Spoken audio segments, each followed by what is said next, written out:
নমস্কার বন্ধুরা, সঞ্চিতাস কুকিং স্টাইলে নতুন একটি ভিডিওতে সকলকে স্বাগত জানাই। বর্ষা শুরু হয়ে গেছে আর দেখুন বৃষ্টির জল পেয়ে ডাঁটা গাছগুলো কি দারুণ হয়েছে।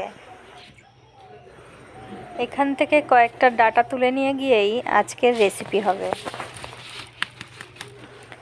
বাজার থেকে ডাঁটা কিনে এনে আমরা কতই না খাই, কিন্তু বাড়িতে এরকম তাজা তাজা ডাঁটা গাছ তুলে রান্না করার আর খাওয়ার মজাই আলাদা।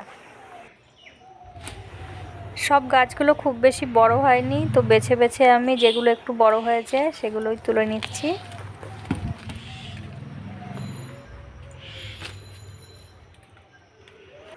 চলো তাহলে ডাঁটা তুলে নিয়েছি, এবারে রান্নাঘরে ঢুকবো।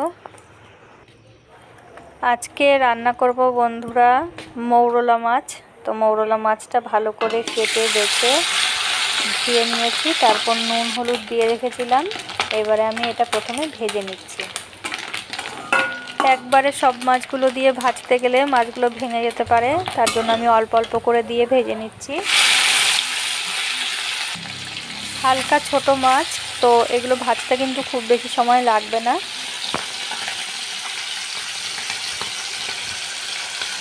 এক পিঠ ভাজা হয়ে গেলে একটু আলতোভাবে উল্টে দিয়ে অপর পিঠটাও ভেজে নিতে হবে সুন্দর করে। একই রকমভাবে কিন্তু আমি অল্প অল্প করে মাছ দিয়ে সব মাছগুলো ভেজে তুলে নিয়েছি। আর এদিকে আমি ডাঁটাটাও কেটে নিয়েছি এরকম লম্বা টুকরো করে, একটু ভালো করে আঁশ ছাড়িয়ে নিতে হবে। তারপর সুন্দর করে জল দিয়ে ধুয়ে নিয়ে এবারে তেলের মধ্যে দিয়ে দিলাম। দিয়ে দিচ্ছি নুন আর হলুদ।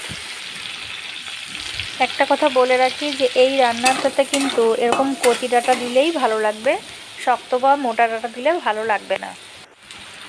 ডাঁটাগুলো একটু ভেজে নিয়ে দিয়ে দিলাম লম্বা করে পাতলা করে টুকরো করে রাখা আলু। কিছুটা নুন আর হলুদ আমি দিয়ে দিলাম। এবারে একসাথে সব কিছু ভেজে নেব। রান্নাটা করতে কিন্তু আমার খুব বেশি একটা সময় লাগবে না।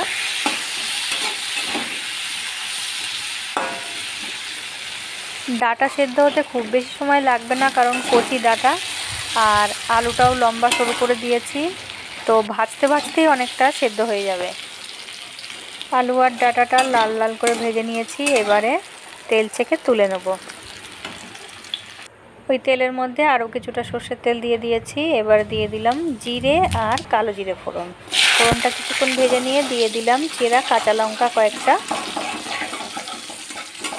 আর এদিকে আমি নিয়ে নিয়েছি জিরের গুঁড়ো আর হলুদ, জলের মধ্যে গুলে নিয়েছি।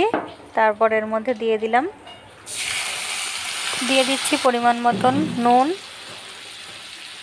এবারে এই মশলাটা ভালো করে কষিয়ে নেব। আমি এখানে সামান্য পরিমাণে একটু লঙ্কার গুঁড়ো ব্যবহার করছি, আপনারা চাইলে নাও করতে পারেন, শুধু কাঁচা লঙ্কা দিয়েও করতে পারেন। এবারে মশলা থেকে কিন্তু অনেকটাই তেল ছেড়ে এসেছে। এবারে আগে থেকে ভেজে রাখা ডাঁটা আর আলুটা এর মধ্যে দিয়ে দিচ্ছি। নেড়ে চেড়ে খুব ভালোভাবে মিশিয়ে নেব আর আরও কিছুক্ষণ কষিয়ে নেব।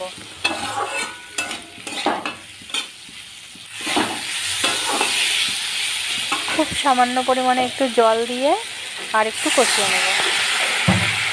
মৌরলা মাছ আনলেই আমরা সাধারণত মৌরলা মাছের চচ্চড়ি বা মৌরলা মাছের ঝাল খেয়ে থাকি। তো মৌরলা মাছ একবার ডাঁটা আর আলু দিয়ে এইভাবে পাতলা ঝোল করে খেয়ে দেখবেন, দারুণ লাগে খেতে। জিরের কাঁচা গন্ধ চলে গেছে আর মশলা থেকেও খুব সুন্দরভাবে তেল ছেড়ে গেছে। এবারে দিয়ে দিলাম এর মধ্যে জল, একটু পাতলা ঝোল হবে, তো সেই বুঝেই জলটা দিয়ে দিলাম। গ্যাসটা একটু বাড়িয়ে দিয়ে ঝোলটা ভালোভাবে ফুটিয়ে নেব। আলু আর ডাঁটাটা যেটুকু সেদ্ধ বাকি আছে সেটুকুও হয়ে যাবে। সবজিগুলো সেদ্ধ হয়ে গেছে, ঝোলটাও প্রায় রেডি। এবারে আমরা ভেজে রাখা মৌরলা মাছগুলো এর মধ্যে দিয়ে দিচ্ছি। ঝোলের সাথে মাছগুলো নেড়ে একটু মিশিয়ে নিচ্ছি। এবারে 2-1 মিনিট মতন ফুটিয়ে নিলেই কিন্তু আমাদের মাছের ঝোল একদম রেডি। এবারে গ্যাসটা বন্ধ করে দিয়ে মাছের ঝোলটা নামিয়ে নেব।